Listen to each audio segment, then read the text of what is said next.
Good morning student, आपका MA previous history की class में वेलकम है। तो बच्चे हम कर रहे हैं एजुकेशन एंड वुमेन, जिसमें प्राचीन काल, मध्य काल और आधुनिक काल हम कर रहे हैं। तो बच्चे हमने कल स्टार्ट किया था आधुनिक युग में नारी शिक्षा। तो उसमें हमने कहा था कि प्रारंभ में जो अंग्रेजों ने भारत में नारी शिक्षा के प्रति उदासीन नीति अपनाई थी, परंतु जैसे जैसे बच्चे ईसाई धर्म प्रचारकों ने स्त्री शिक्षा को प्रोत्साहन दिया, तो वैसे वैसे कंपनी की सरकार ने भी नारी शिक्षा में रुचि लेनी प्रारंभ कर दी थी। तो हमने कल काफी कुछ पढ़ा था, आज हम उसी को आगे कंटिन्यू करते हैं कि 19वीं शताब्दी में क्या हुआ कि जब ईसाई प्रचारकों ने नारी शिक्षा के लिए कार्य करना प्रारंभ कर दिया, तो ईसाई धर्म के प्रचार के दौरान श्री रामपुर मिशन में और उसके आसपास के क्षेत्रों में बच्चे 1833 में श्री रामपुर और उसके आसपास के क्षेत्रों में 1833 में बालिका विद्यालयों की स्थापना करने का प्रारंभ किया गया। क्लियर। तो इसी तरह बच्चे बंगाल और बनारस के अकराना जिले में बालिकाओं के लिए स्कूल खोले गए। और बच्चे विलियम एडिसन ने अपनी रिपोर्ट पेश की थी 1835 में। उन्होंने लिखा था कि इस समय जो कि कंपनी की सरकार थी, उनके स्कूल और जो ईसाई स्कूल थे वो नारियों को शिक्षा देने का कार्य कर रहे थे। और इस समय बच्चे जो सेंट्रल स्कूल थे उनकी गिनती 138 और क्रिश्चियन स्कूल जो सरकारी स्कूल थे उनकी गिनती कितनी थी 138, और जो क्रिश्चियन स्कूल थे उनकी संख्या कितनी थी 14 हो गई थी। और कुछ अन्य एजेंसियों ने भी बच्चे भारतीय नारी शिक्षा में काम किया था। और इसी तरह बच्चे जो भारतीय बालिकाओं की शिक्षा के लिए W.H. पियर्स ने की अध्यक्षता में बच्चे Calcutta female juvenile society, W.H. Pearce की अधीनगी में कलकत्ता फीमेल जुबेलियन सोसाइटी की स्थापना की गई। और इसी वर्ष इस सोसाइटी में कितनी छात्राओं को शामिल किया गया था 32 छात्रों को शामिल किया गया। और इसी तरह बच्चे 1822 में इस स्कूल सोसाइटी की जो 110 लड़कियां थी, 1822 में इस स्कूल सोसाइटी की 110 लड़कियां थी, जिनमें से बच्चे जो बंगाली थे उनकी परीक्षा ली गई और अधिकारियों को, जो सरकारी अधिकारी थे, उनको संतोष हुआ कि लड़कियों को उचित शिक्षा दी जा रही है। और 6 वर्षों के अंतर्गत बच्चे इसी सोसाइटी ने कलकत्ता में 67 स्कूल खोले गए, जिसमें लगभग 150 छात्राएं शिक्षा ग्रहण करने लगी थी। क्लियर। तो इसी तरह बच्चे पंडित गॉड मोहन विद्यालंकार द्वारा लिखित नारी शिक्षा पर एक पांडुलिपि स्त्री शिक्षा विधायक प्रकाशन के लिए इस सोसाइटी को ये कार्य दिया गया। और 1822 से लेकर 1853 तक इस सोसाइटी ने जो पांडुलिपि थी उसकी 3री संस्करण प्रकाशित कर दी और ये पुस्तक काफी लोकप्रिय हुई। तो बच्चे नारी शिक्षा के विकास में विल्सन की पत्नी थी मेरी एन कुजू ने भी काफी प्रयास किए थे। और 1821 में उन्होंने लंदन की British and foreign school society 1821 में उन्होंने लंदन में British and foreign school society ने भी कलकत्ता में स्कूल सोसाइटी के अधीन बच्चे नारी शिक्षा के लिए कुजू ने काफी कार्य किए थे। और कुजू ने बच्चे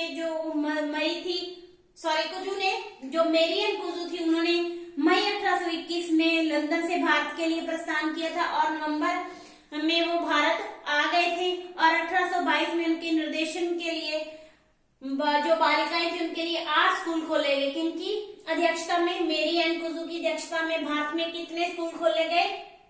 8 जो छोटे छोटे बालिकाओं के लिए स्कूल खोले गए। और 1824 में इनकी स्कूलों की संख्या बढ़कर 400 हो गई थी। और बच्चे जून 1824 तक क्रिश्चियन सोसाइटी की कमेटी ने नारी शिक्षा के लिए काफी कार्य किया था। और अंत में बच्चे बालिका विद्यालय थी, उन्होंने नारी या स्त्रियों की शिक्षा के प्रबंध का काम ladies society for female education को सौंप दिया, जिसकी अध्यक्षता कौन थी? लेडी एम एंडरसन थी। और बच्चे डेविड वियर ने इन सारे विद्यालयों की बालिकाओं के समग्र परीक्षा में उपस्थित होकर शिक्षा को काफी प्रोत्साहित किया था। यहाँ तक आपको क्लियर?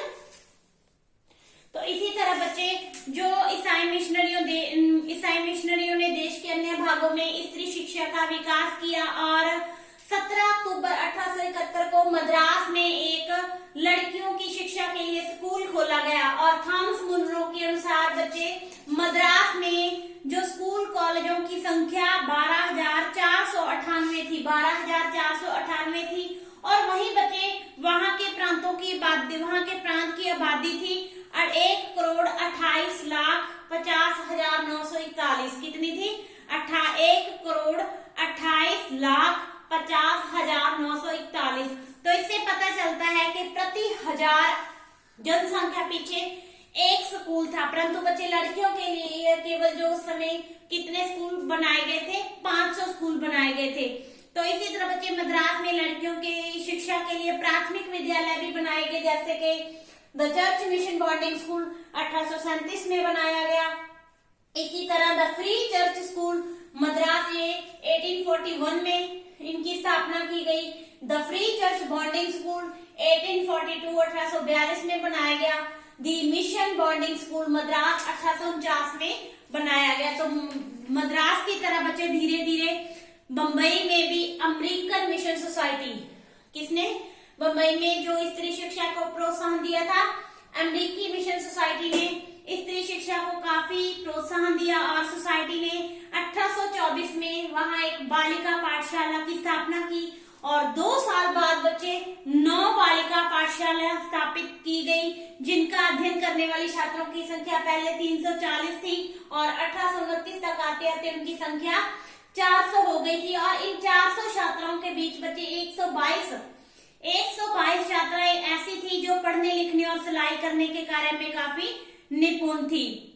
तो बच्चे इसके बाद 2 साल बाद अहमदाबाद में 1831 में इसी सोसाइटी ने, अमेरिकन मिशन सोसाइटी ने अहमदाबाद में 2 कन्या विद्यालयों की भी स्थापना की। और इन्होंने यहाँ पर बच्चे छात्रावास मतलब हॉस्टल की भी व्यवस्था की गई थी। और इसी तरह बच्चे चर्च मिशन सोसाइटी ने पहली बार 1826 में बालिका विद्यालयों को खोलना शुरू कर दिया। और 10 वर्षों के अंदर अंदर बंबई की मुख्य जगहों में लड़के और लड़कियों के लिए अलग अलग प्राथमिक स्कूलों की स्थापना इस सोसाइटी के द्वारा की गई।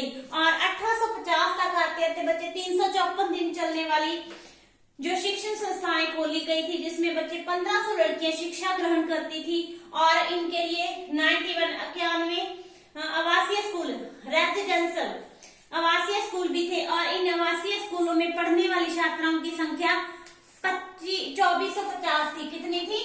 2450 थी। परंतु बच्चे इन सारे प्रयत्नों के बावजूद भी जो ईसाई मिशनरी थे वो बड़े घरों की बेटियों को अपनी और अपने स्कूलों की ओर आकर्षित नहीं कर सके। तो उन्होंने नारी शिक्षा के लिए इतना प्रसार किया। तो इसी तरह बच्चे बंबई में 1851 में मगन भाई करमचंद के उन्होंने 2 बालिका विद्यालयों की स्थापना अहमदाबाद नगर में की थी। और उन्होंने उसके संचालन के लिए 20,000 रुपए दान में भी दिए थे। क्लियर? तो 1854 में बच्चे चार्ल्स वुड भारत आए थे और उन्होंने शिक्षा के संबंधी वुड का घोषणा पत्र जारी किया था, जिसमें बच्चे चार्ल्स वुड ने स्त्री शिक्षा पर विशेष बल दिया था, स्त्री शिक्षा के प्रसार पर बल दिया था। और उन्होंने उनके जो प्रांतों के शिक्षा विभागों ने स्त्री शिक्षा के प्रति विशेष ध्यान दिया था, परंतु इस क्षेत्र में धीमी गति से प्रगति हुई थी। इसके अतिरिक्त बच्चे महिलाओं में प्रचलित बाल विवाह, प्रथा, पश्चिमी संस्कृति के प्रति अरुचि, निर्धनता आदि कारण स्त्री शिक्षा के बीच बाधक सिद्ध हुए थे। और बच्चे 1882 में बच्चे भारतीय शिक्षा आयोग आया यहाँ, जिसको हंटर कमीशन कहते हैं। ये दोनों ही आपके शॉर्ट क्वेश्चन बनेंगे कि वुड डिस्पैच किया था और 1800 जो भारतीय शिक्षा आयोग या हंटर कमीशन क्या थे। तो 1882 में शिक्षा को लेकर एक कमीशन बना था, जिसको भारतीय शिक्षा आयोग या हंटर कमीशन कहा जाता है। तो इस कमीशन ने भी बच्चे अपनी रिपोर्ट में पाया था कि जो शिक्षा की स्थिति है वो काफी शोचनीय है। और उन्होंने कहा था कि स्त्री काफी अत्यधिक पिछड़ी हुई है, तो इस बात की आवश्यकता है कि प्रत्येक संभव विधि से इसका पोषण किया जाए।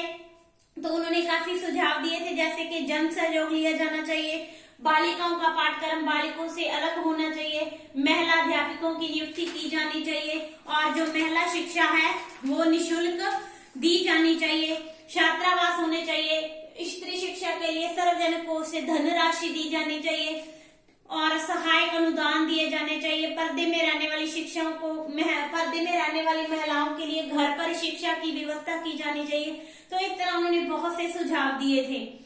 और बच्चे, आयोग की सिफारिशों के अनुसार ही स्त्री शिक्षा में काफी प्रगति हुई थी। इस आयोग की सिफारिशों, भारतीय शिक्षा आयोग या हंटर कमीशन की सिफारिशों के तहत 1882 से लेकर 1902 तक की अवधि में बच्चे जो प्राथमिक शिक्षा थी, क्लियर, तो उसमें काफी प्रगति हुई थी, परंतु बच्चे माध्यमिक शिक्षा और उच्च शिक्षा में कोई ज्यादा प्रगति नहीं हुई। तो इस अवधि में जो स्त्री शिक्षा की प्रगति हुई उसका अनुमान इस तालिका से हम लगा सकते हैं कि बच्चे शिक्षा का स्तर कैसा था और जो छात्राओं की संख्या किस तरह बढ़ी थी। 1882 में कितनी थी और 1902 में जाकर कितनी हो गई थी। जैसे कि प्राथमिक शिक्षा की बात करें तो बच्चे 1882 में छात्राओं की संख्या थी 1,24,491, तो 1902 में बढ़कर कितनी होगी थी 3,48,570। माध्यमिक शिक्षा की बात करें तो 1882 में कितनी थी 2,054 और 1902 में कितनी हुई 41,582। तो इसी तरह शिक्षा स्तर की उच्च शिक्षा की बात करें तो 1882 में कितनी थी 6 स्कूलों की संख्या छात्राओं की, और 1902 में कितनी हुई थी 263। तो हम देखते हैं कि जो सबसे ज्यादा प्रगति कौन से स्तर पर हुई, प्राथमिक शिक्षा स्तर पर, कि जो पहले 1,24,491 थी वो बढ़कर कितनी होगी थी 3,48,570। तो प्राथमिक शिक्षा पर काफी प्राथमिक स्तर पर प्रगति हुई थी। तो कुल योग्य की बात करें तो छात्राओं की संख्या 1,26,551 थी, जो कि बढ़कर 3,90,415 हो गई थी। और बच्चे, सरकारी प्रयासों के साथ साथ व्यक्तिगत प्रयास भी स्त्री शिक्षा के विकास हेतु किए गए थे। और बच्चे, 1802 में महिलाओं के लिए 12 कॉलेज 467 माध्यमिक स्कूल और 5,628 प्राथमिक विद्यालय थे, किंतु इनकी जो छात्राओं की संख्या अत्यंत न्यून रही थी। क्लियर। तो इस तरह धीरे धीरे औरतों की शिक्षा को लेकर प्रगति होती गई और स्त्री शिक्षा के लिए प्रसार किए जाते रहे। क्लियर। तो ये टॉपिक आपका clear. Thank you so much.